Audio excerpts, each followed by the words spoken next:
We're gonna get started on the outline of the lips using split stitch. We're going to go in this direction here. We'll start in this corner, go around this way, go around the split of the lips, and then down through the bottom of the lips.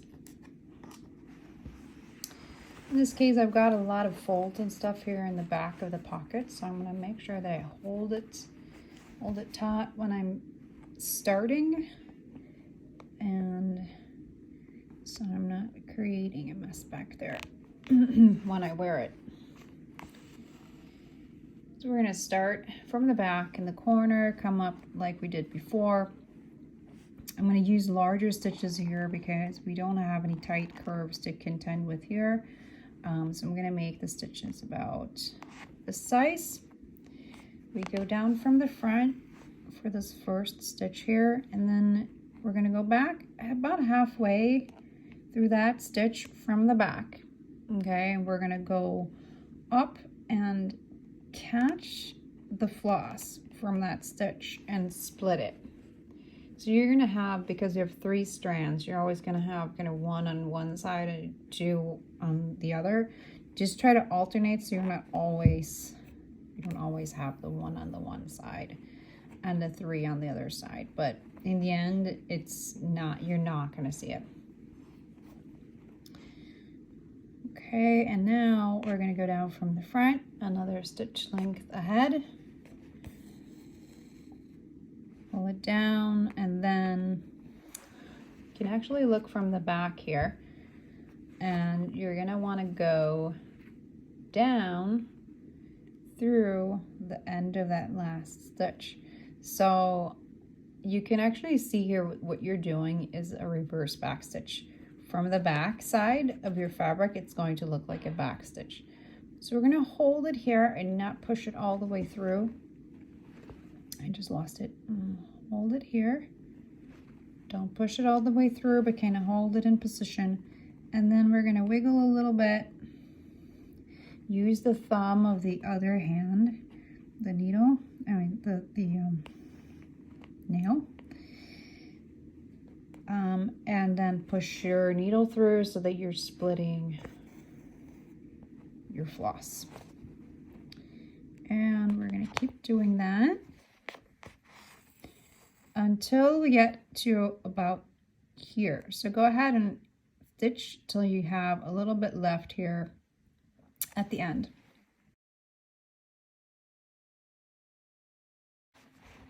Okay, so now we're getting close to the turn here at the top of or at the bottom of the Cupid's bow.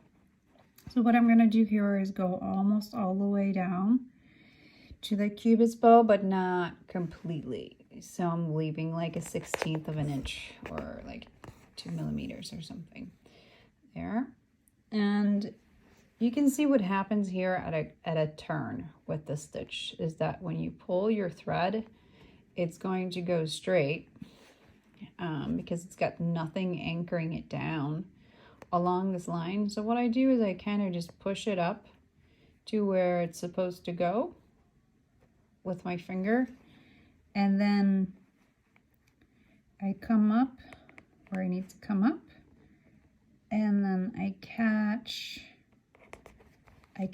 the thread, and now it's got somewhere to anchor it down there. All right, so now we're going to go ahead and go all the way down to the Cupid's bow turn to the corner, and that's our edge stitch there. Okay, now we're going to kind of start from the beginning where we're doing 1 stitch from the back, like a back stitch, and coming down here, and then we will go in this middle of that stitch, punch it in the middle, split it, and now we keep going with the split stitch like we did before. Go ahead and keep going until you're getting close to the end, to the corner here. we'll meet back there.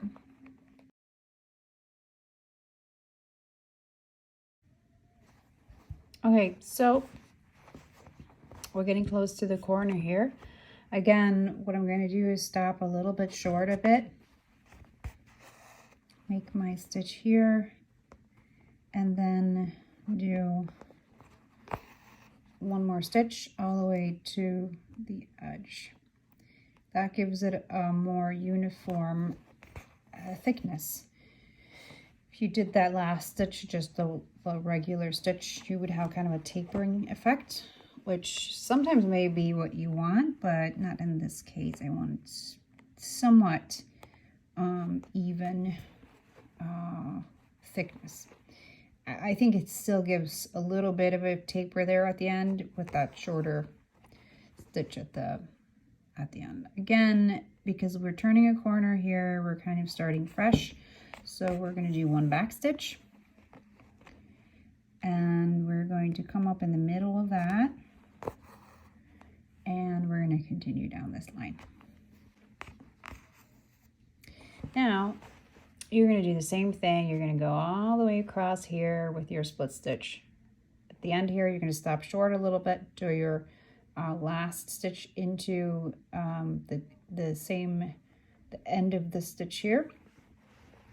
And then you're going to start fresh going down this line. So you're going to do one back stitch, come up in the middle of it, and then do your split stitches all the way through to the end here, while again you're going to stop a little bit short and do your last stitch into the same spot as the other stitches are here.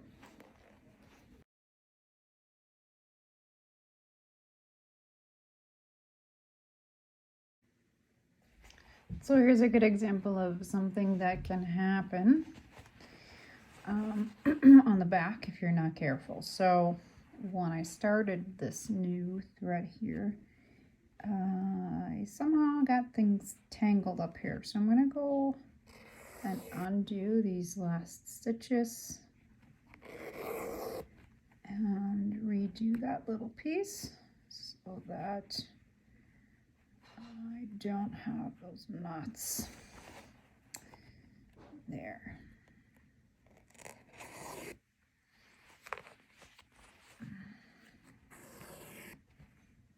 Okay, and here we can see what happened. I had a little knot on my thread here and I didn't notice. So a lot of times what you can do when you get a knot like this is usually there's a little loop. You can see it here. Sometimes it's a little loop, sometimes it's a big loop. And I find that a lot of the times if you put your needle into that loop and you pull on one or the other of the threads, it usually comes off just like that. Don't ask me why, but it seems to work most of the time. Okay, so I'm gonna rethread and keep going here. Okay, we are all done with the stitching on this one. We're going to leave it nice and simple like this with just the outlines. Next step is going to be to remove this template.